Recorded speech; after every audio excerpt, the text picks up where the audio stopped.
Well, thank you so much for the invitation. I'm excited to talk about this project, which was published last week, actually. And so all this project, I did it in Germany at Senckenberg, but I recently moved to University of Montpellier. So I am an evolutionary biologist, and I am fascinated by the extraordinary diversity of species that we find on Earth. Within this extraordinary diversity, I have a favorite group. Some of you may guess, is bats. So in this group, we find amazing adaptations, a huge variety of colors, sizes, and feeding and living strategies. Bats are a group known to be natural reservoirs of a large diversity of viruses, and many of them can be lethal for humans and other mammals. So the project that I will talk about was motivated by the SARS-CoV-2 pandemic. We may all remember that feeling of uncertainty, being in lockdown in our apartments or houses, and hearing crazy news. And among all of those, that bats could be linked or could be reservoirs of this horrible virus. So at that time, one of the research questions was how bats have evolved immune adaptations to live with coronaviruses without disease symptoms. But this is a very broad question. Therefore, it could only be tackled as a community effort where we would need to apply our best skills and unite our efforts.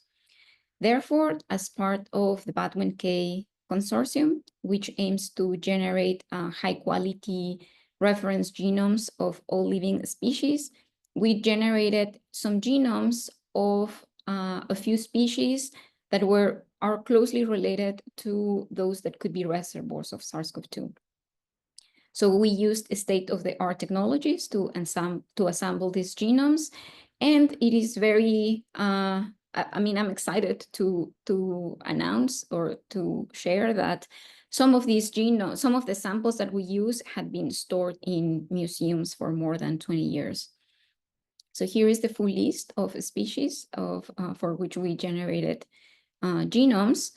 And at the top, we have some species that were phylogenetically related, are confirmed reservoirs to some viral strains phylogenetically related to SARS-CoV-2.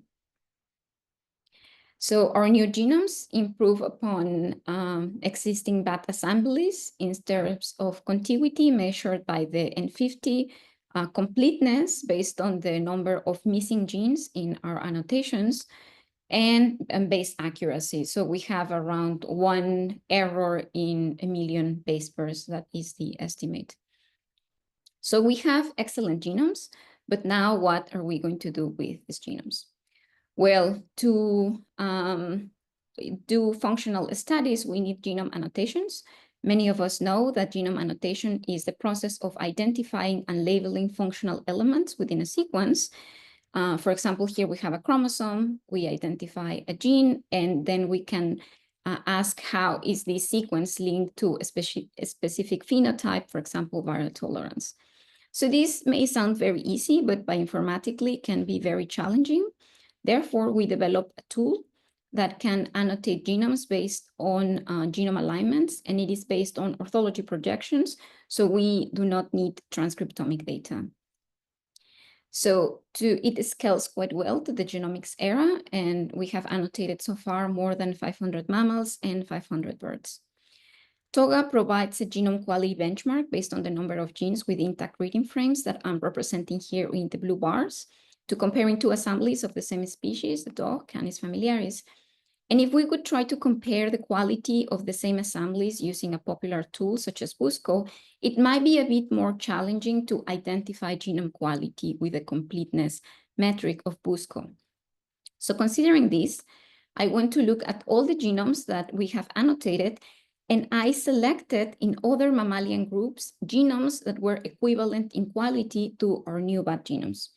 I'm emphasizing on this because I am very interested in knowing what makes bats so special. But when we were designing this study, we thought, okay, we have to look for to give basically the other groups, mammalian groups, the same opportunity, and include in our analysis genomes in the same representation with the bats. So in the genomic screen, we in total included 115 genomes of mammals, including with a similar quality. And then we developed a pipeline for a comprehensive genomic screen, including 17,000 genes, to identify relevant gene changes. And I will specifically focus on the results of selection screens and gene enrichment analysis. So here we have in this table, each column represents a mammalian group, and each row, gene ontology, in this case, immune effector process. And the colors represent the statistical power, red being more powerful.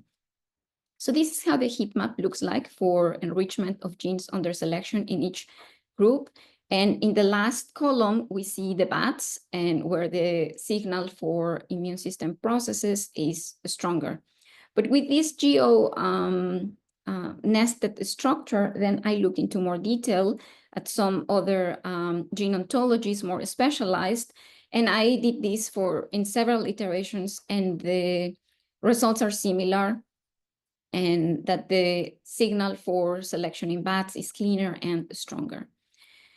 So the next question was, are these patterns driven by individual species, or are they representative for each mammalian group? So to confirm these results, we generated at random 4 data sets, so subsampling the genomes. And in total, I had 4 data sets, and we rerun all the analysis, the selection screen, to compare these gene maps. So this is how the enrichment value would look in one cell for the complete data set. And then we compare all the cells with the replicates generated at random, sampling the genomes at random. And the results are consistent. So what this implies is we are showing the first clear genomic evidence that selection in immune-related genes is more prevalent in bats compared to other mammals. But the next question is, what branches in the evolutionary tree have the strongest signal of selection? Like, we specifically included rhinolophids and hyposiderid bats because we know that they were the suspected reservoirs of SARS-CoV-2. So is this signal coming from those rhinolophid branches? So here we have the tree of the 115 mammals. And let's say if we take one of these branches that here I'm just highlighting in red, do we find more genes under selection based on the branch length? So the expectation is that we would find more genes in branches that are longer. And we compare several metrics of branch lengths with the idea of identifying outliers. So those branches with fewer genes than expected by chance, or more genes than expected by chance.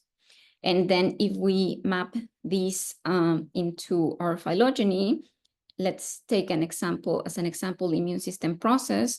And if we color code these branches, this is how they look.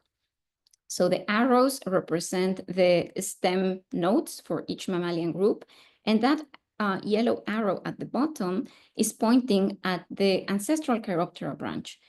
And what that red bright color indicates is that this branch has more immune-related genes under selection than expected by chance. But here we would say, okay, but I mean, they're bats, right? We know that they have extraordinary adaptations for longevity, they can fly. So how would these look like with a different gene ontology or a different set of genes? So I selected some gene ontologies, for example, some of those linked to telomere organization or DNA damage because they may be linked to longevity. And we do not find that pattern with that red branch at the bottom for the stem Chiroptera branch. This does not mean that bats are not adapted for, do not have these adaptations. We just don't find this signal in the ancestral Chiroptera. So this is what our results are indicating. And when we take the entire set of genes under selection, we also find that pattern, that branch for the bats is blue. So we do not find more genes just because under selection, just because they're bats. So what this indicates is that immune system changes in bats are distinctive adaptations that originated early in the Chiroptera lineage. But how is this related to SARS-CoV-2? So I took the list of genes in the networks, some of the networks that have been identified for SARS-CoV-2 signaling. And I also find more genes under selection in the bats, in the group as in general. But when this number of genes are mapped into the branches, like in the previous analysis, we also find this red branch for the ancestral Chiroptera. So here, I'm always very careful. I pause and emphasize that I am not claiming that the most recent common ancestor of bats was adapted to live with SARS-CoV-2 or even with coronaviruses. Like, we don't know that. But what these results are telling us is that bats, since early origins, evolved with some of the genomic machinery and the genomic changes that nowadays allows them to live with viruses such as SARS-CoV-2. But what are the molecular mechanisms that are peculiar in the immune system of bats? To answer these, we have to take a brief overview of the processes involved in a synchronized immune response triggered by viral infections. I mean, here I'm talking with the experts, so just bear with me. So this is the overview. We would have here we have the cartoon of a cell and some viruses that are trying to infect. So when the viruses enter the cell, they're going to be recognized by pattern recognition receptors, and they activate two routes. The first one is inflammation, and the second one is antiviral response and the activation of the complement system, with the idea to activate and recruit other immune cells and to mount an immune response and develop immune memory. So let's take a look at these colors and these boxes. So now we expand, and I am going to highlight in blue those genes that were identified under selection and with changes in the bats. And this is how our network of genes under selection for the bats look like. So all these genes are under selection and are involved in these relevant categories in the immune system. And some of these genes can be relevant to understand human disease. But for the sake of this talk, let's focus on one gene that lies at the intersection between inflammation and antiviral response. This gene is ISG15, which is usually an antiviral gene. And it has been reported in many other studies that is usually, it is an antiviral gene.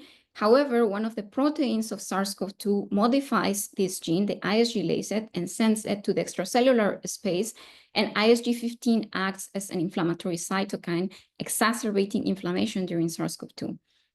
So if you ever had COVID with symptoms, most likely this gene was involved in some of that. However, then I noticed that rhinolophic and hypoceriid bats are missing a key residue that is highly conserved in mammals. So here we have a cartoon with a fragment of the alignment, and in red I'm highlighting that cysteine 78, but it is missing in the rhinolophic and hypoceriid bats. And here's where it's relevant that our genomes are of really high quality, because after checking and checking, this is not an artifact and it's not a sequencing error. So then let's take these experiments these findings to functional experiments. And then here is where a team of virologists contributed on this project. I specifically want to acknowledge Yu Dong, who is brilliant, and she was the one doing all or most of the experiments for this study, and we're sharing first authorship in this paper. So they transfected ISG15 in cell lines of 12 bats, and then infected with SARS-CoV-2 and some other viruses. But now I'm going to show an example of the SARS-CoV-2 experiments. So here we have a plot where in the x-axis we have the virus production relative to a control, and in the y-axis we have our bats. And we compare to a control, which an empty control, and a human. And here is how the results look like. Overall, bats produce less virus compared to human. We have an outlier, Rhinolophus trifoliatus, that will be a follow-up. But overall, the bats are producing less virus. We also did other studies, other experiments restoring the cysteine and overall the production of viruses. The production of viruses decreases with when the cysteine is missing. So this could be the summary. ISG15 in hypotherian rhinolophic bats restricts SARS-CoV-2 production, and in bats seems to maintain that expected antiviral response, in contrast to human, where it can go to through the inflammatory route. So in summary, selection in immune-related genes is more prevalent in bats compared to other mammals. The ancestral Chiroptera branch has a larger number of immune-related genes under selection than ancestral branches of other mammalian groups. And ISG15 in rhinolophic and hypothyroid bats conferred a strong reduction in viral production. I want to acknowledge the team, part of the team. This is a very large team that is part of BAT1K, who contributed in this project. And we are happy that our findings provide promising experimental targets to understand human disease and potentially could have the potential to one day help to save human lives. And as my favorite group that are bats, we think that we provide also a guide to keep unlocking some of the secrets behind the adaptations that make bats' immune system so special. And with that, I would like to thank you for your attention. I'll be happy to take any questions.